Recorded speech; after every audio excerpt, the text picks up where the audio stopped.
அவரகம் டாஸ்மாக் மேலாண் இயக்குனர் விசாகனிடம் 2வது நாள் விசாரணை நடத்தப்பட்டு வரும் நிலையில் பிரபல சினிமா பட தயாரிப்பாளராக புதிதாக உருவாகியுள்ள ஆகாஷ் பாஸ்கரனுக்கும் டாஸ்மாக் மேலாண்மை இயக்குநருக்கும் தொடர்பு இருக்கிறதா என்ற அடிப்படையில் விசாரணை தீவிரமடைந்திருக்கிறது. என்றால் ஆகாஷ் பாஸ்கரன் 2 படங்களில் துணை இயக்குநராக அவர் உதவி இயக்குநராக பணியாற்றிய நிலையில் திடீரென 3 முக்கிய நடிகர்களின் திரைப்படங்களை தயாரிக்கும் நிலைக்கு அவர் திடீரென அந்த அளவுக்கு உயர்ந்தது எப்படி, அவரிடம் பண வரவு எவ்வாறு திடீரென அவ்வளவு அதிகமாக அவருக்கு வந்தது என்பது உள்ளிட்ட பல்வேறு சந்தேகங்கள் இந்த அமலாக்கத்துறை விசாரணையில் எழுந்திருக்கிறது.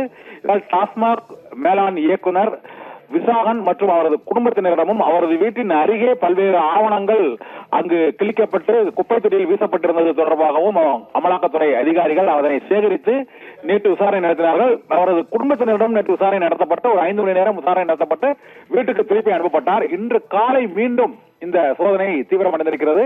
நேற்று 2 இடங்களிலும் மற்றும் பல்வேறு ஒப்பந்ததாரர்கள் இல்லங்களிலுமே இந்த அமலாக்கத்துறையின் சோதனை நடைபெற்றது. இந்த சோதனைகளுக்கும் திரைப்பட தயாரிப்பாளர் ஆகாஷ் பாஸ்கரன் இல்லத்தில் நடந்த சோதனைகளுக்கும் தொடர்பு இருக்கிறதா என்றும் டாஸ்மாக் நிறுவனத்தில் நடைபெற்ற அந்த முறைகேடு பணம் திரைத்துறையில் முதலீடு செய்யப்பட்டதா என்பது உள்ளிட்ட பல்வேறு கோணங்களிலும் இந்த விசாரணை தீவிரமடைந்திருக்கிறது.